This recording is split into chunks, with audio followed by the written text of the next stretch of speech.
This is a podcast from Cambridgeshire and Peterborough Regional Adoption Service. In this episode, we're talking about single adopters, what it's like to begin the adoption journey on your own, the questions that can come up along the way, and the reality of becoming a parent as a single person. I knew from a long time ago that I wanted to be a mum. That was definitely something that I really felt in my heart that was important to me. But I never had that feeling of wanting to be pregnant, which I know a lot of my friends, when they've been sort of considering having children, that they wanted that experience of pregnancy. We'll hear honest reflections from adopters at different stages of the journey, from the decision to apply, through matching and placement, to the everyday joys and challenges of family life. He doesn't blink very much, so when he looks at you, he really intensely looks at you. And it's like he looked into, and I just burst into tears because I was like, I've never felt love like this. I was so overwhelmed with the love for him. We'll explore some of the practical pressures too, from support networks and finances to managing time, emotions, and the demands of parenting when there isn't another adult at home. But this is also a conversation about confidence, love, and resilience. So whether you're single and wondering if adoption could be possible for you, or you're already taking your first steps, we hope this episode helps you feel more informed, reassured, and supported. Hello, I'm Freddie Shearer, and welcome to the programme as we continue to explore the realities of adoption, hearing from the people who've experienced it firsthand. In this episode, we're focusing on single adopters. Now, for many people who might be thinking about adoption, one of the biggest questions is simply, can I do this on my own? There are still quite a few myths around adoption, that you need to be part of a couple, that you need everything perfectly in place, or that raising an adopted child alone might simply be too difficult. But the reality is that many single people successfully adopt, providing loving, stable homes for children who need them. Today we're joined by three adopters who've taken that journey themselves. Faye is with us. Hi, Faye. Hi. Faye's little girl was placed with her in August last year and is now about 14 months old. Abby is also here. Hi. Hi, Abby. So your daughter came to live with you back in August 2024, and that adoption was finalised earlier this year. And Joe, your little boy, was placed with you in September and is now 9 months old. Welcome to the programme, Joe. Hi, happy to be here. Thank you very much all for joining us and sharing your experiences. Now, what we'd really love to do today is hear your stories, what led you to adopt as a single person, the joys that you've experienced, some of the challenges along the way, of course, and the support that's helped you to make it work. Hopefully, for anyone listening who might be wondering whether adoption could be possible for them as a single person, this conversation will give a real sense of what that journey could look like. So, Abby, perhaps we could start with you. Could you tell us just a little bit about yourself and what led you to consider adoption as a single person? Yeah, that's a question you'll get asked quite a lot throughout the process. And simply, I just wanted to be a mum. Is what it boiled down to. I hadn't found the right partner.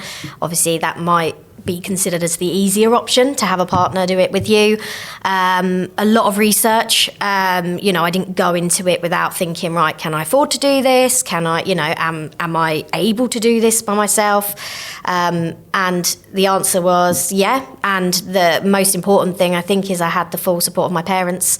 And I have siblings and things. I've had nephews and things like that. So in total, I considered it for quite a while, and then I thought, I've done a lot of stuff. I'm independent on my own, so I'll try this one.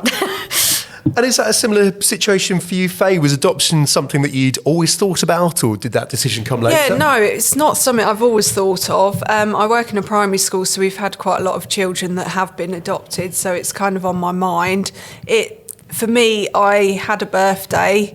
I sat there and thought, I've got a house, I've got a nice job, but what have I actually achieved in my life?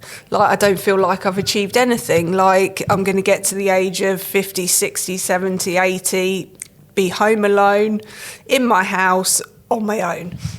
So my kind of birthday kind of kicked me off to be like, actually, I need to think about what I want. And yeah, I wanted a family.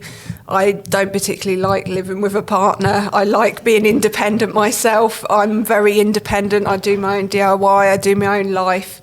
And yeah, so adoption was one of those things that I thought, actually, let's go for an information evening and find out about it. Yeah, so there was something missing in your life at that point. Yeah. And Joe, what was it that made you feel adoption was something that you wanted to pursue on your own?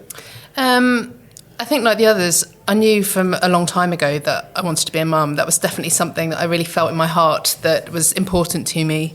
But I never had that feeling of wanting to be pregnant, which I know a lot of my friends, when they've been sort of considering having children, that they wanted that experience of pregnancy. And I've never felt any particular longing for that at all. That was never part of the mum kind of feeling that I wanted. So there's that side of things. Also, going back a long time, I remember watching very randomly on TV a documentary about an adoptive family, and it's I can still remember it now. I remember it so clearly, and it just stuck with me. And just thinking, I just didn't really know much about adoption at that point, and it's just always stayed with me. And then at various points in my life, the notion of adoption has kind of crossed my path, and it's just sort of kept reinforcing it. And then life hasn't turned out in a way where I've had a partner that I was going to have a family with. So it was just something that it just felt quite a natural kind of option, I think, for me, rather than it feeling like a second choice, which I know for some people it is, if they've struggled to conceive or IVF, miscarriages and things like that, adoption may be their secondary choice. But for me, it was a perfectly normal, natural first choice for me that felt the same that for felt me, really right. Yeah, agreed. Yeah. So that documentary was the catalyst for you. So out of interest, how long was it from when you saw that programme to actually picking up the phone and making an inquiry? Oh, like decades. I think it was probably about 20, honestly, it was about 20 years ago I saw this programme. I couldn't even tell you what channel it was on and thing, and I just happened across it. And it was a family that adopted siblings, and it was just sort of following their journey and things. And I just remember it so clearly, and it really hitting me and just being like, this might be an option for me. And that was a long time ago, before I, considered that adoption was something I wanted to do quickly or anything. And it's just, it obviously just lodged itself in my brain enough for it to feel like a really normal thing for me to potentially do. And then, it was only, I was living in a one-bedroom flat for a long time, and I was looking to move, and I was like, hang on, do I need to sort of take stock of my life and work out if this is something that I want to do, adoption is something that I want to do? I need to move somewhere where I'm going to have a second bedroom, and where do I want that to be? Do I want it to be where I am now, which is a long way from my family? Do I want to move close to my family? And so that was when I was like, right, if I'm going to do this, I think I need to put the wheels in motion now. That's sort of what kicked it all off, really. So I want to bust a myth right at the beginning of the programme here. Did any of you feel that adoption was mainly for couples and wonder whether being single might make it harder? Not really. No. I think I'd looked into it a little bit and realised it's quite...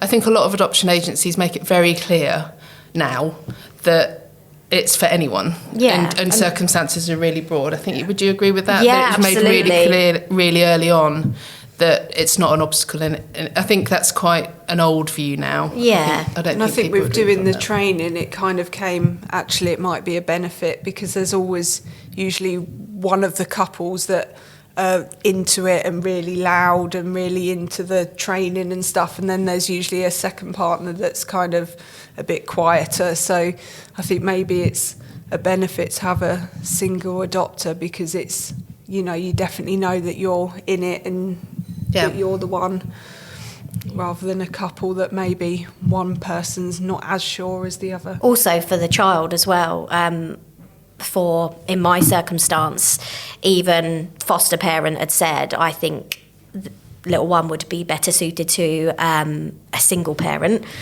for the for the structure of having that one person that does the routine, does the discipline, she says. Yeah. Does, and to bond with, because they've had, quite a difficult start in some circumstances, where they've just been dysregulated and they don't understand, right, well, who do I go to next, and what's this, is this person permanent?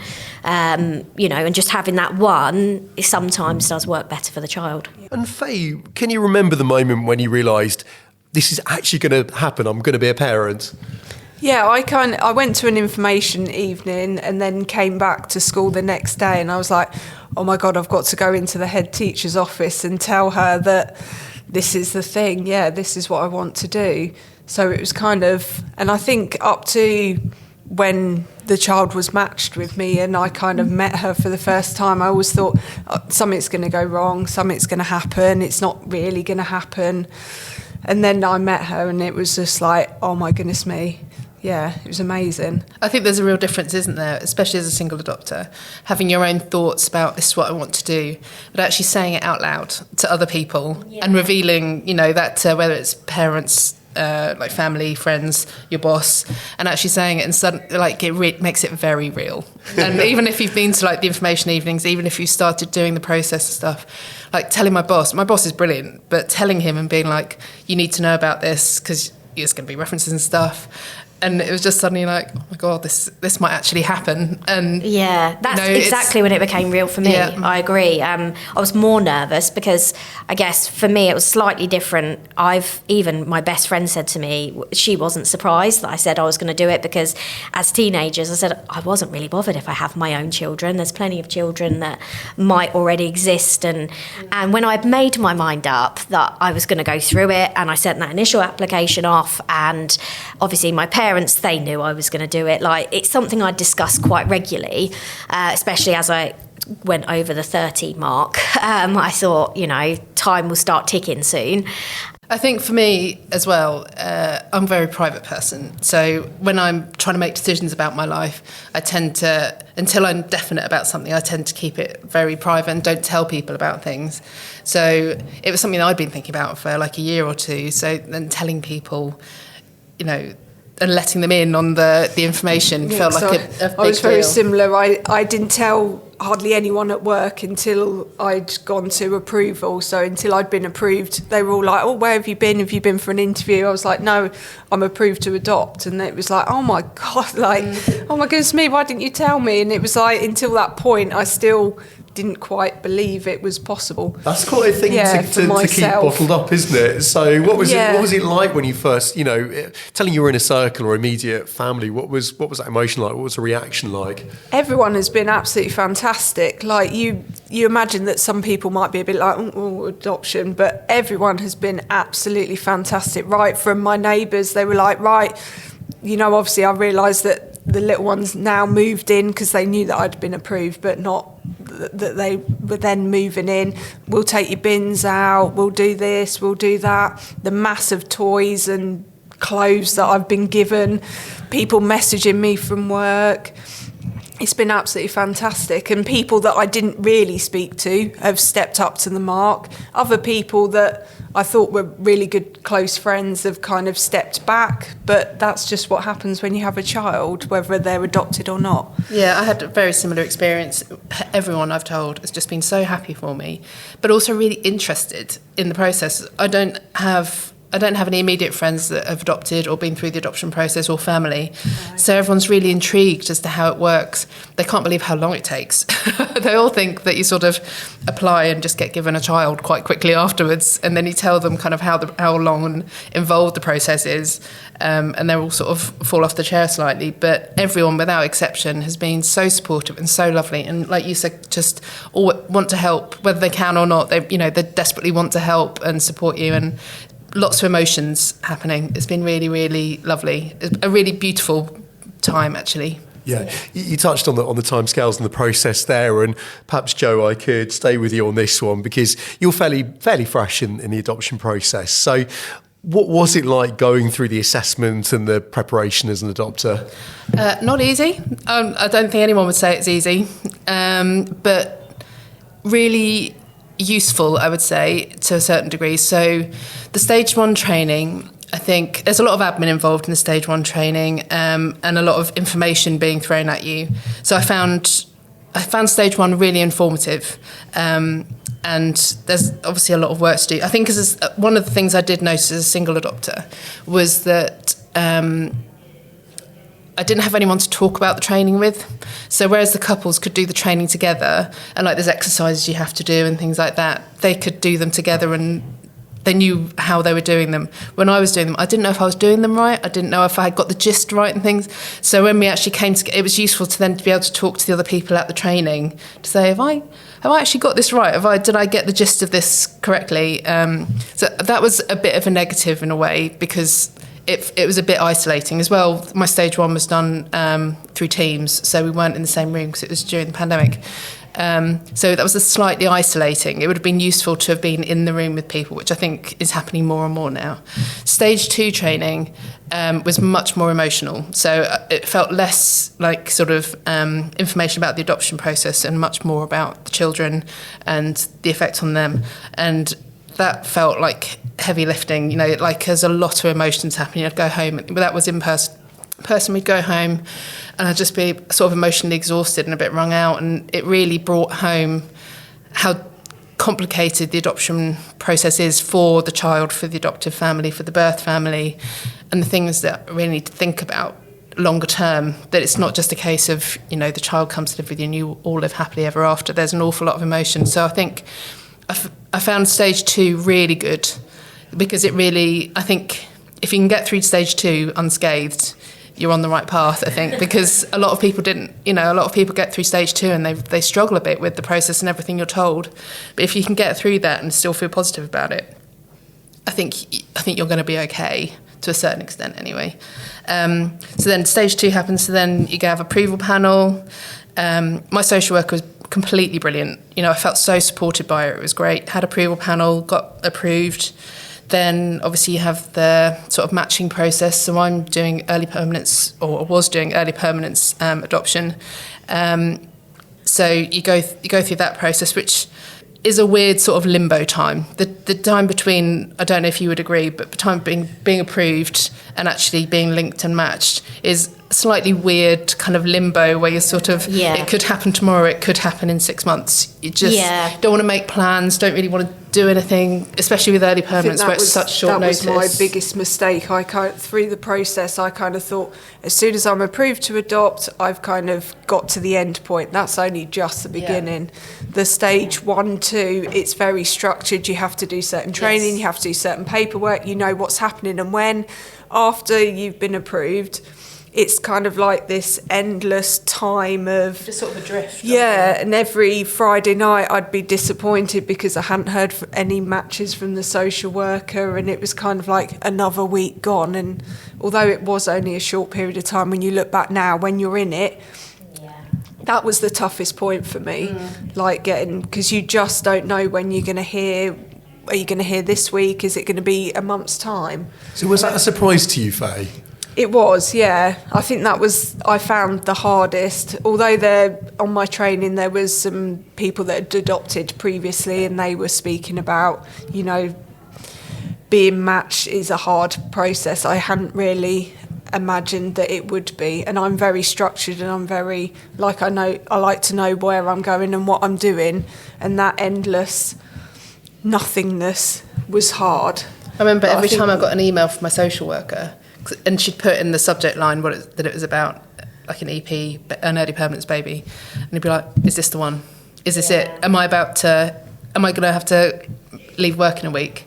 And you just jump, and it just feels like, is this about to change my life? And it's not. Like, not all of them are. You know, there was a few dead ends. There were things that, you know, weren't suitable for whatever reason, but every time there was one that's, you know, I get an email about a baby or a child and there's a potential, and you're like, oh my God, this is going to be it. And, you know, the emails come through like 6 months after my birthday. That must mean something. You know, you read all these kind of weird things into it, and then it doesn't go anywhere. And you're like, oh, I was ready to change my life, and it's not going anywhere. And so you're in this constant, like, heightened state of alertness and emotionally on the edge, and it's completely beyond your control. Like, someone else is completely in charge of the next phase of your life, and on a timescale you've got no sight of, and it's just a really difficult, like you said, it's just that adrift feeling. What helped me the most was, I have a really good friend who's actually the head teacher of our school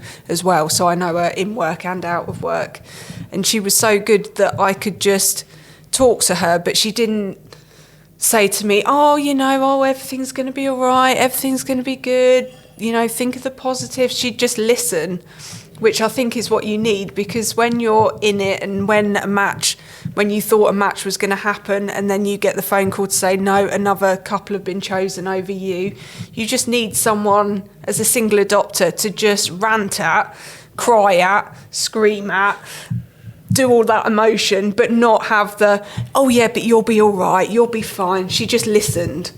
Yeah, I and she completely helped agree. me through the training. If there was any paperwork, I could just say, what do you think about this? You know, can I just discuss things with you? And she was just there to listen, but didn't try and pansy things and try and Try and fix problems and things. You just want you just board. want someone to shout at and moan at and generally say what you're feeling. Yeah. And Abby, in terms of getting through that limbo, what advice would you give to a future adopter? I think one of the most important things for me, it was very similar. You know, you get sent children, but as a single adopter is to know your limitation. If you've made a decision that you, depending on the child's circumstances or if they have additional needs, etc., you know, I referred to it when I was sent children that I knew for me, myself, I wouldn't be able to perhaps give them what they need, and it wouldn't be the right match for me or them.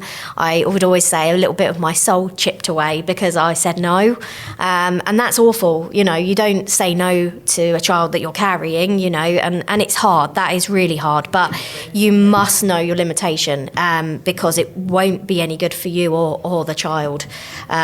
You know, that level when they of come along. honesty with yourself. Yeah, is really and hard, you know, isn't this is the biggest commitment ever, really, isn't it, to raise a child? And you have to know that they're the right one. And also the weird thing, and I don't know if you would believe in this sort of thing, but I dreamt of my child quite a lot because obviously it's all you think about, isn't it? And my little one is very similar to the one I had in my dreams. And so I knew, I know that sounds probably silly, like gender-wise, age-wise, even appearance-wise, I imagined this child, and I wasn't holding out for that child, but I knew when I said no to the other ones that it was the right choice, and it was 100% looking back, that the right choice, because... It's funny, because my little boy, is nothing like I imagined Oh, really? the child that I would adopt. It's like, I thought it would be a girl. I never had a preference, but I just, whenever I imagined it, I think it's because I am a girl, you know, I just imagined it would be a girl and blah, blah, blah, and all the different things. And like, he's such a perfect fit for me. Yeah. So he's nothing like I imagined he would be. But it's the same thing, though, like, it's recognising what you can and can't do and what you will be able to do for them. Important. And especially as a single adopter, I think one of the things I was really conscious of is there's only one of me to deal with everything. Yeah. So one of the things that I was conscious of, if it's a child that is known that they're going to need a lot of like medical appointments, obviously the unknowns are there, but if it's known that they've got some sort of medical need that's going to require an awful lot of medical attention, I'm not sure if I can handle that on my. I've got to work. I'm not wealthy enough to not work.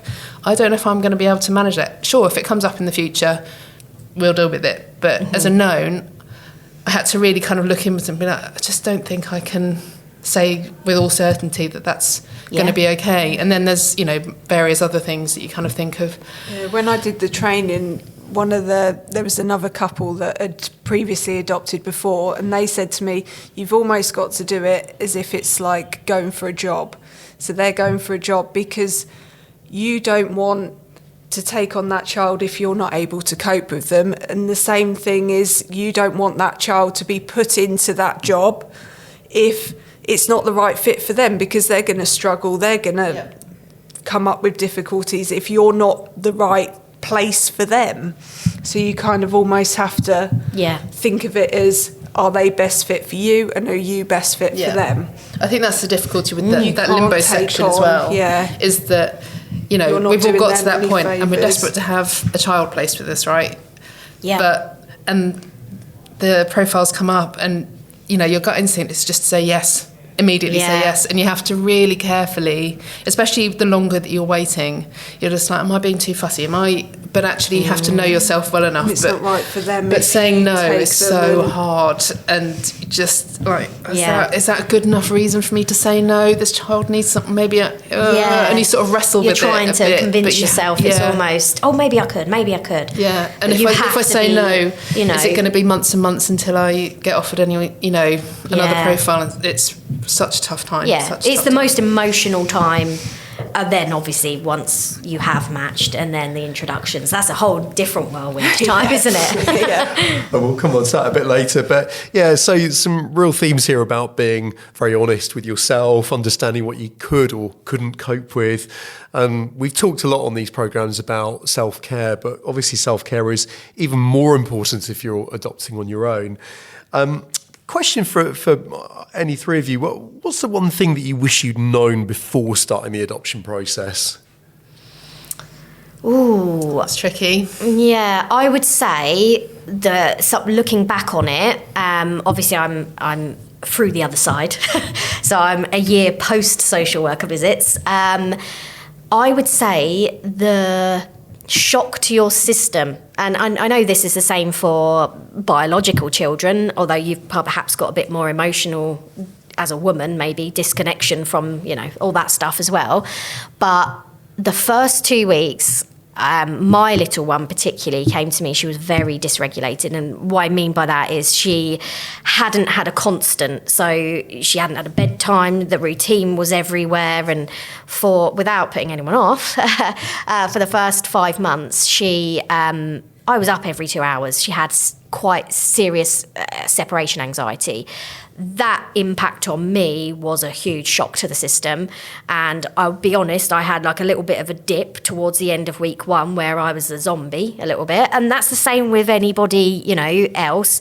But all I can say is thank God for my mum, because and how she did it 4 times, I'm not really sure. But it's that support network is so fundamentally important for that settling period for you and for baby.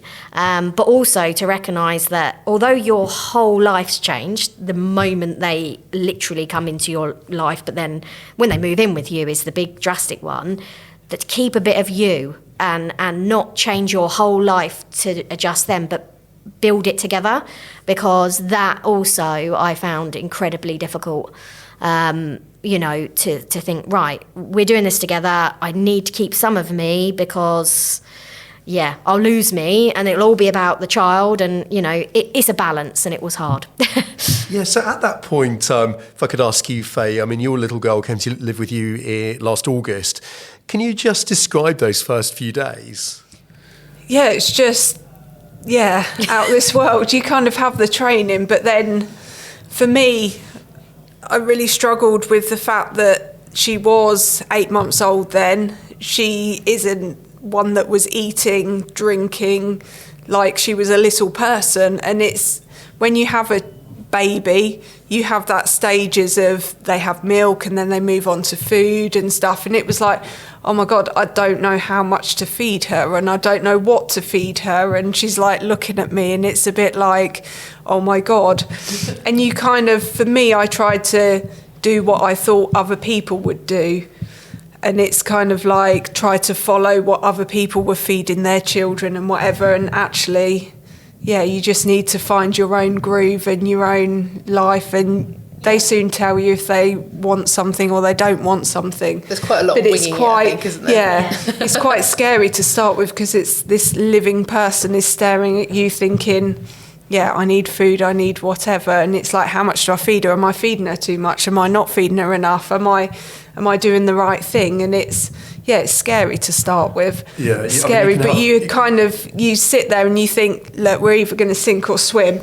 Yeah, you're the only one. Yeah, you're the only one. It's like, and if that's hard in itself. It's okay, right, she's creating, but I really need the toilet. And you're like, whereas you would have a partner to go, or if you need 10 minutes, or if you just need to pop to the shop for milk, it's like, right, how am I going to balance this one? And there's a lot to consider even now as a single parent, but the first few weeks of adjusting to that, you've got to do it yourself. I found it really helpful, the social workers doing their visits as well, because they do like weekly visits and stuff, just not so much for their help, but just reassurance that you are actually doing the right thing, and that you are actually doing the good thing, and it's all okay. It kind of, I found it really helpful. My social worker, Chris, was brilliant. And just having her going, oh yeah, she looks really good and she's really settled in, it kind of just calmed me down and going, actually, I am doing all right. And because it is a scary thing, like suddenly having this little person in your life. Like I'd lived on my own for 38 years and then suddenly I've got this little person that's dependent for everything.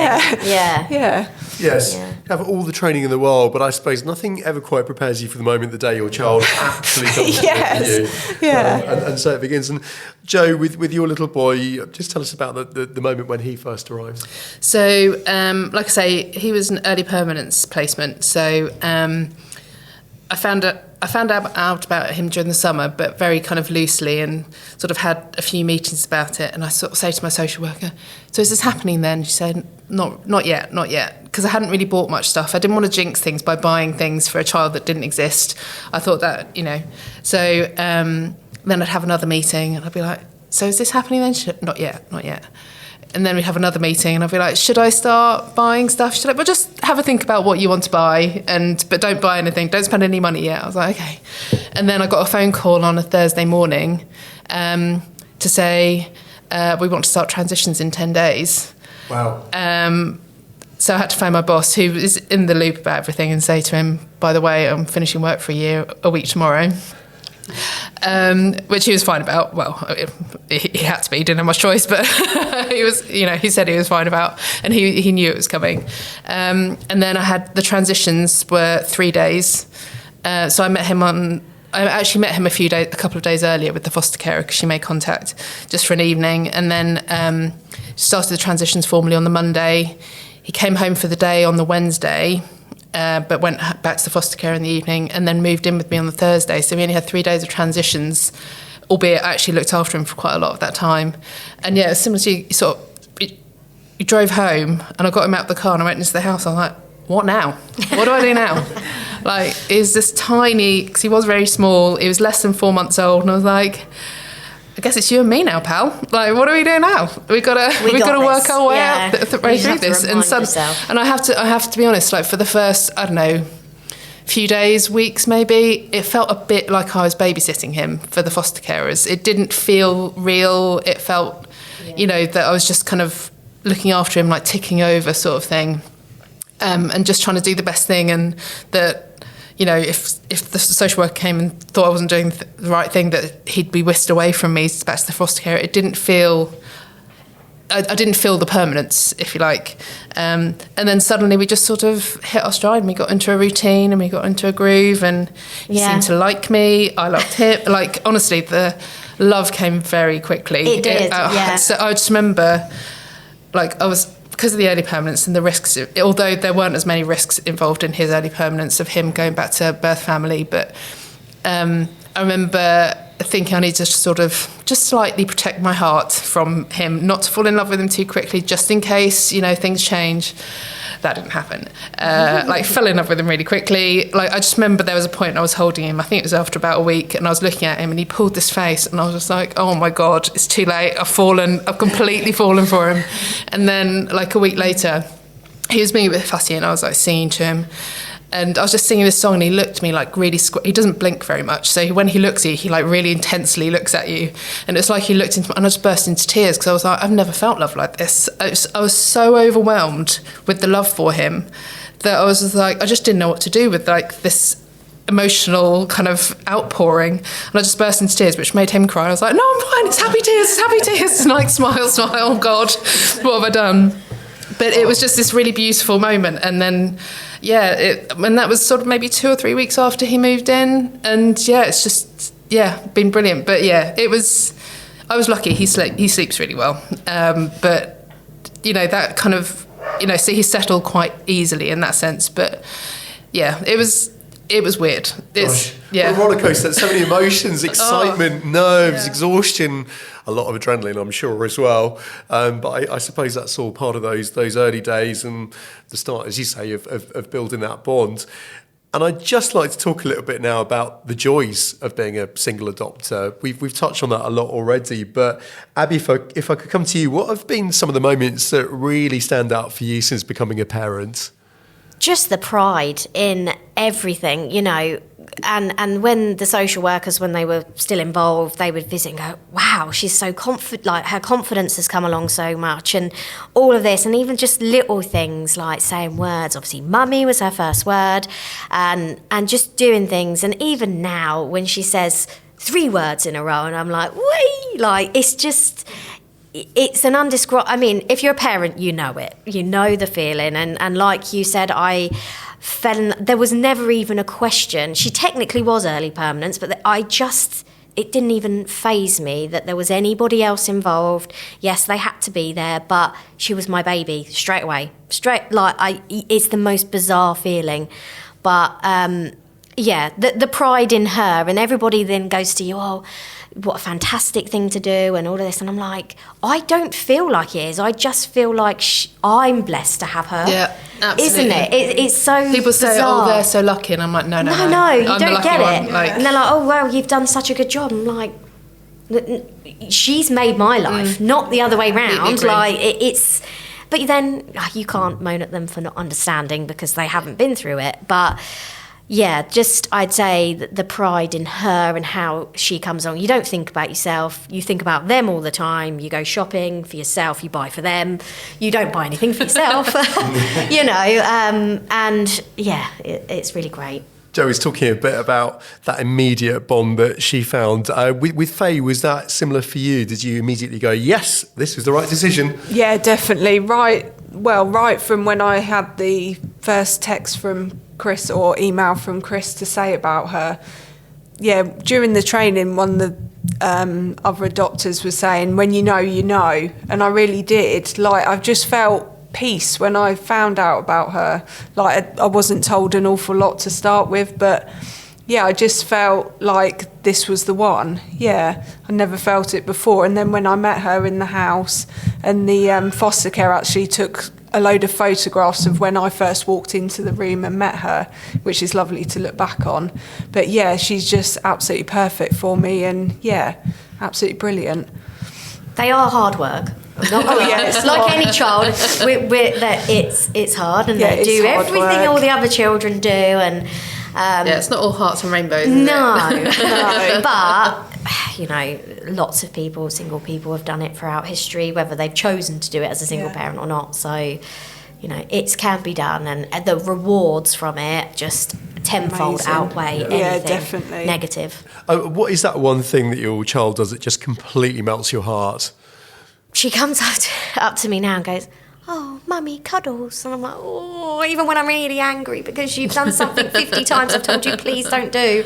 Okay, cuddles then. And like just everything. And do you know what? It's when I pick her up from nursery, or she's been with my mum or been with my sister, it's the face they give when you see them, and their whole face just lights up, and it's like, mummy's here, sort of thing. And you'd never get that from anything else. Like, someone so loves you so much and you love them, and you know, even though you're like, oh, can someone take her for the morning just so I can just go and do this and this and this, the whole time you're not with them, you're like, this feels weird.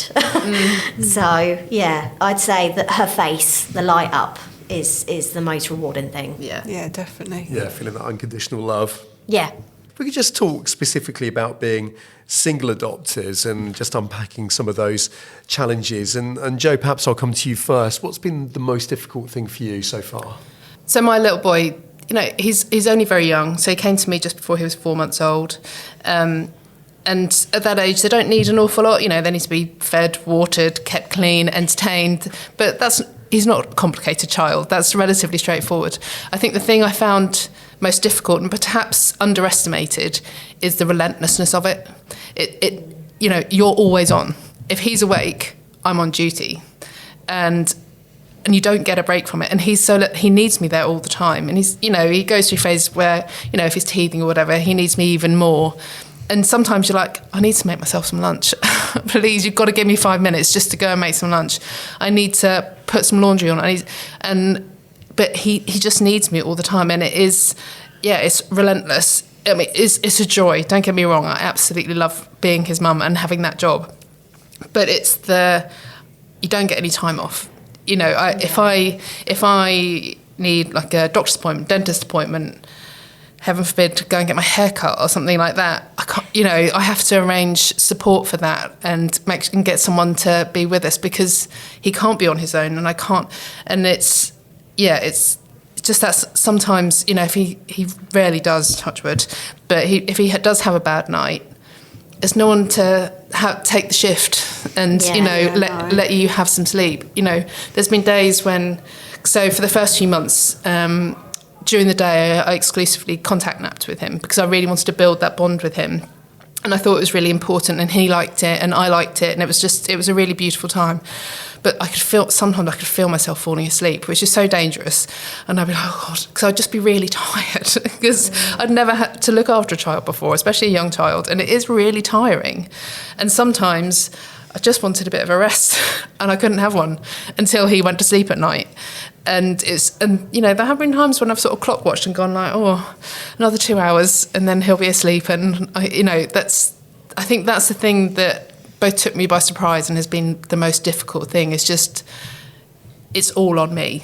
And just sometimes you just sort of like, I wish there was someone here that would just go and make me a cup of tea, because I really want a cup of tea, but he's asleep on me and he might be asleep for another hour, and you just like, I just want a cup of tea and to finish it before it gets cold. Sometimes it's just the small stuff, and you just like, I just want to eat something, but like he really needs me and I can't. It's just, you just want someone to give you an hour every so often, which I'm very lucky. I've got family around and friends around, but they're not there every day and they can't be there every day.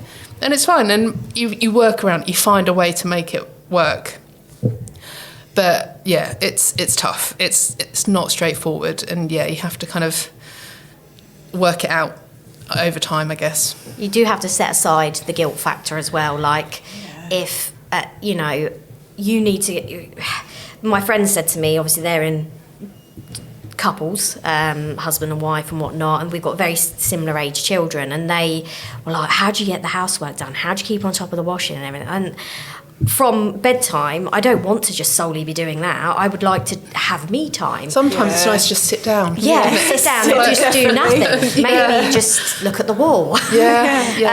But and it was like they have to wait. At the end of the day, like, it gets easier, but if you're in the middle of doing something and they're complaining or whinging, or now particularly I've got a toddler, so you can imagine, they want your attention. Well, unless you need it for something, you're hungry, you've done dirty nappy, whatever, you're going to have to just play with this toy. Give them the toy, play with the toy, because you don't have the luxury of the other person, and you still need to live life. So getting past that little bit of guilt because they're whinging, actually, it's easier when they're a toddler because you know that why they're whinging, just because they can. But when they're babies, there's normally a reason, but sometimes they're just being naughty. Like my boy, he sometimes just goes through phases where he's just more clingy than normal. Just completely normal child behaviour, baby behaviour. But sometimes I'm like, I'm making your dinner. You've got to give me 5 minutes to make your dinner, because this is the thing that you're crying about. Like, but you've got to give me 5 minutes, just like, or in the morning, you've got to give me 10 minutes to have a shower. I can't not have a shower again because I just need, it's just those things where you're like, you do have to time it. When they're asleep, you get to have a shower or a bath. If he's like fully like full tears crying and stuff, obviously I go to him straight away. But if he's just grizzling, like you say, you just have to judge it and be like, is this just like a bit of light grumpiness? Can I just park him for a bit in his cot down on his playmat or whatever and get whatever I need to do done? And like you say, you just have to make those compromises where you're like, I can't be with you all the time. No. We have to eat. Plus you don't want them to be a nightmare as they get older and just completely cling to you because you're the one parent they've got, the one routine, the constant. Whereas, they have to learn to be independent. I think he needs a break from me occasionally as well. Like, we're together all the time. Need 5 minutes. Yeah, exactly. So it can be quite hard to plan your time too far ahead because anything can change at any moment. Obviously, people listening to this will be not quite as far as you are in your adoption journey, and there'll be single adopters listening to this for advice from you three. And a question which will come up is managing as an adopter on a single income. What advice would you give? I saved before applying. I was really worried about my house. Like, I have a mortgage, I have my house. I'm very proud of the fact that I've got my house and that, like, I have a low mortgage, and I didn't want to put that into jeopardy.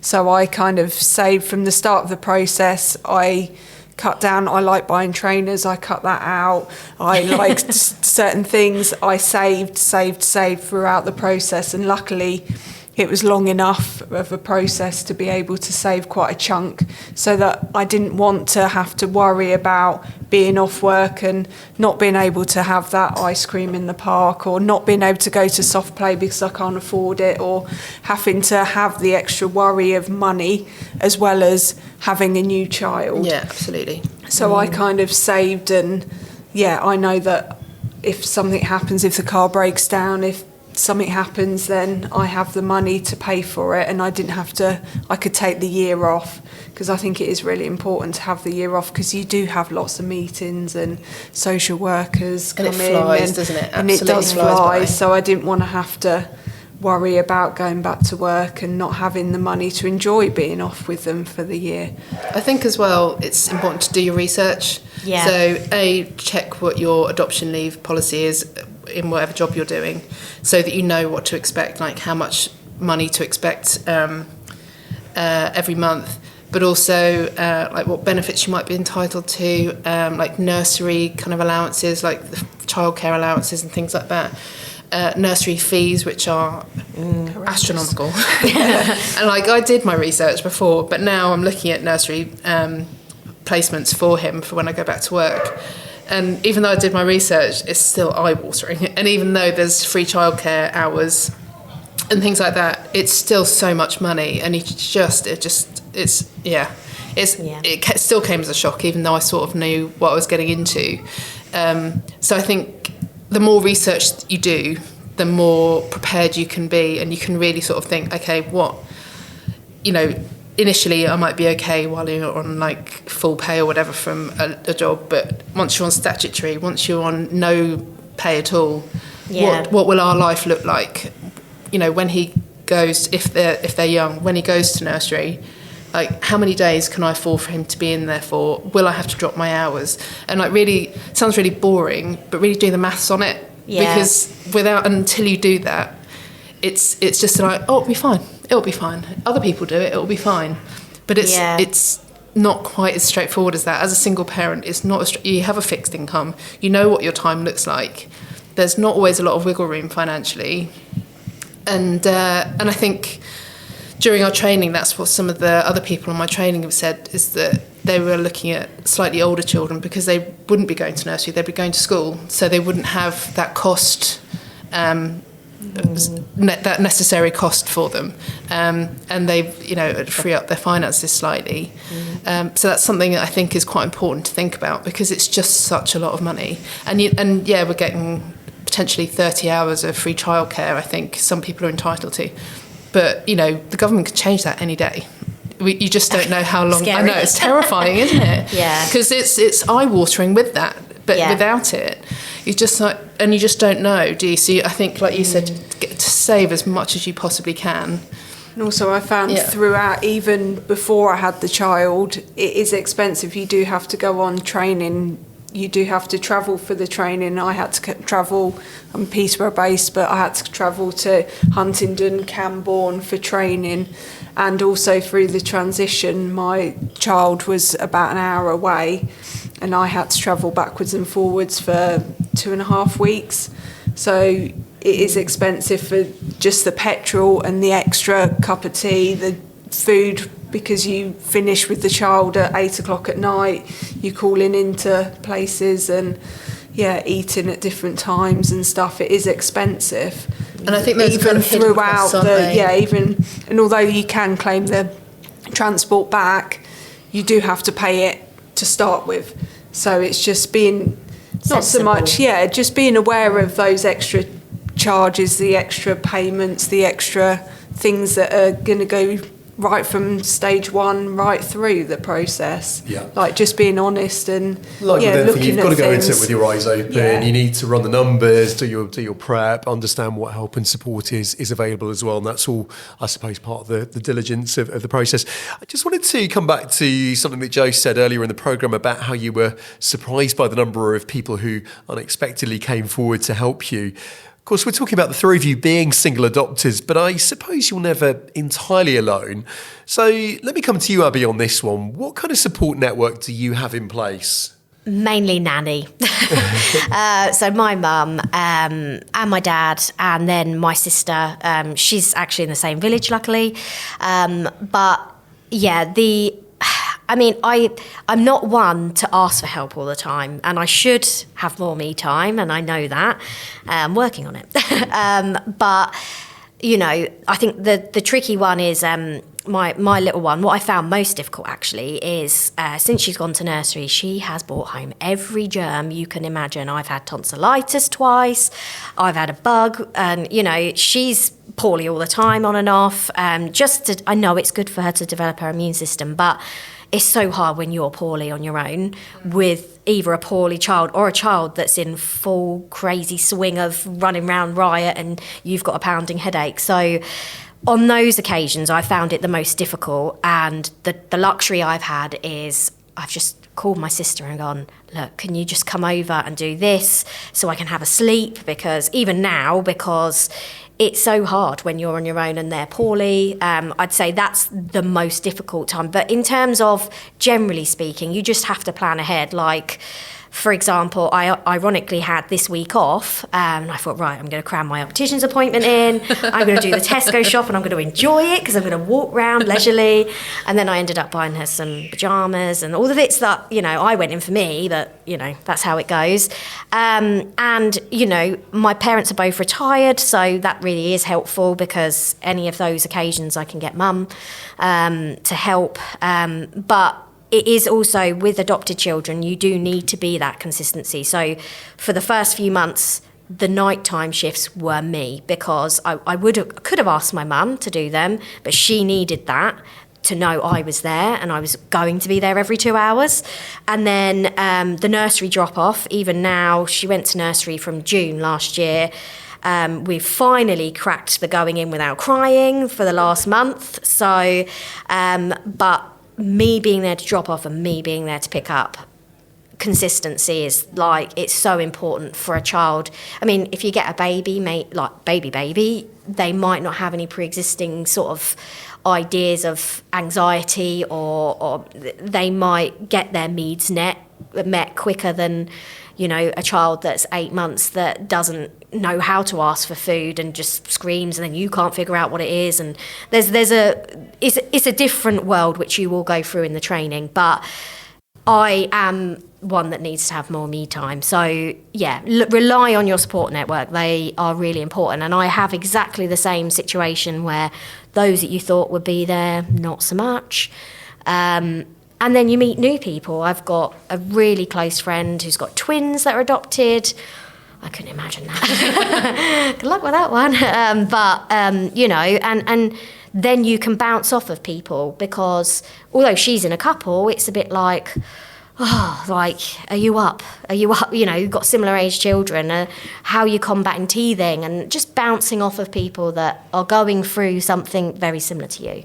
I would completely agree. Yeah. So I think the support network as a single adopter is absolutely critical, and you really need to have a really good idea of not just like your friends that that you can call on occasionally, because most of our friends have jobs, right? So they're not going to be available all the time. You need people that you can call on in a pinch, like when things so a few months ago I got quite seriously ill, not like hospitalised ill, but very ill at home ill. I had an infection, and I remember I was carried my little boy upstairs to change him, and I got to the top of the stairs and I was dizzy, and I was like, I don't think I can carry him back downstairs again safely, because I was really worried about how dizzy I was feeling. So I called my brother, and he lives not far from me, and he came straight over and looked after him and took care of him and stuff. And then because I was ill for a few days, I was able to call on my mum, who lives again, she doesn't live far away, and she was brilliant. She stayed for 2 or 3 nights, and overnight she had the monitor, so that if he did wake up in the night, she would go to him and she just let me have those couple of nights of like uninterrupted sleep, because I was just such a mess. And I couldn't have predicted that. You know, I so rarely get ill. And yet this time I was absolutely like on my knees ill. And I needed them. I couldn't have done it. I don't know what would have happened if they hadn't been able to drop everything and come straight to me.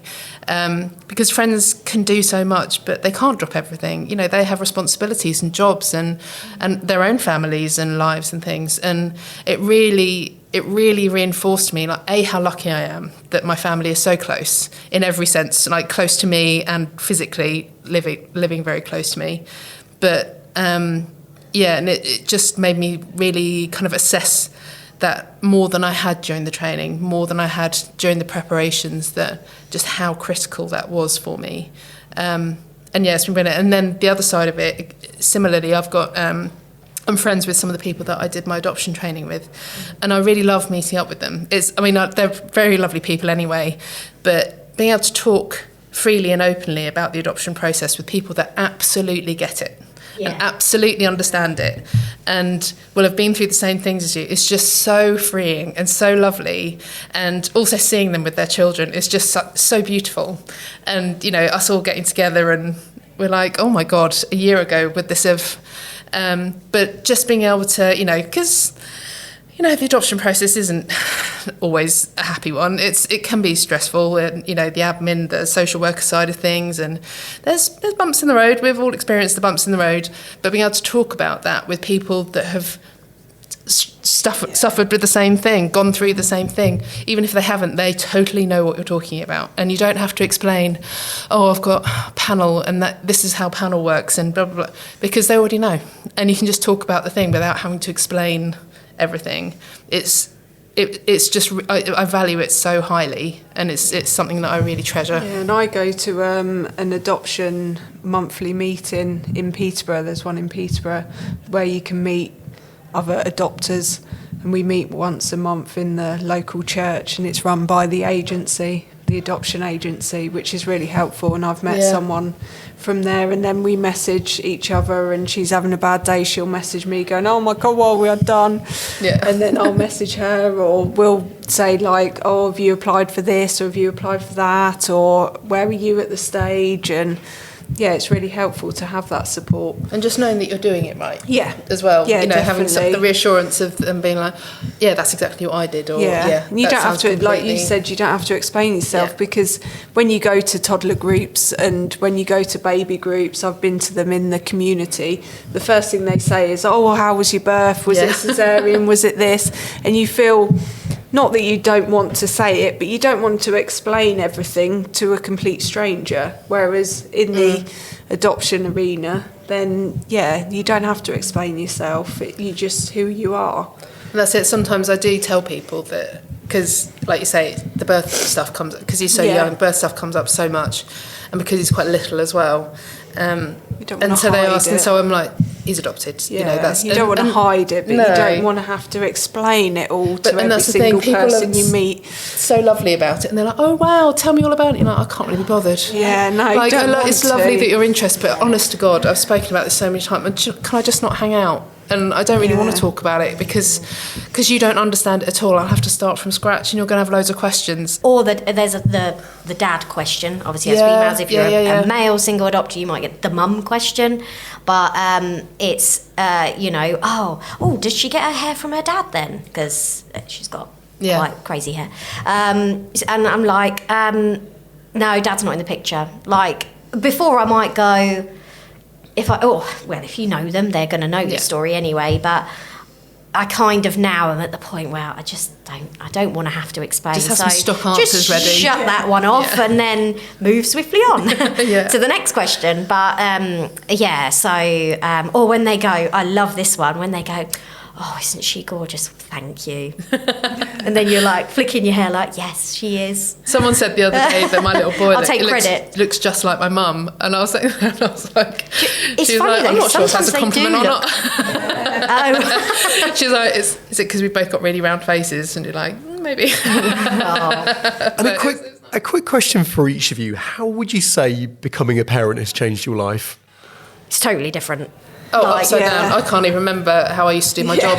Apparently, I used to have a full-time job 6 months ago, and I've got to go back to it in a few months. Yeah. It's hard adjusting, going back to it part-time, especially when your child has 3 outfit changes at nursery because they love messy play. But yeah, it's I just can't remember when she wasn't with me, and I cannot imagine life without her, even when it's really tough and when you're really tired, or she brings home the next germ from nursery and I'm like, oh, please stop. Hopefully that will level out soon, but yeah, it's in all of the best possible ways.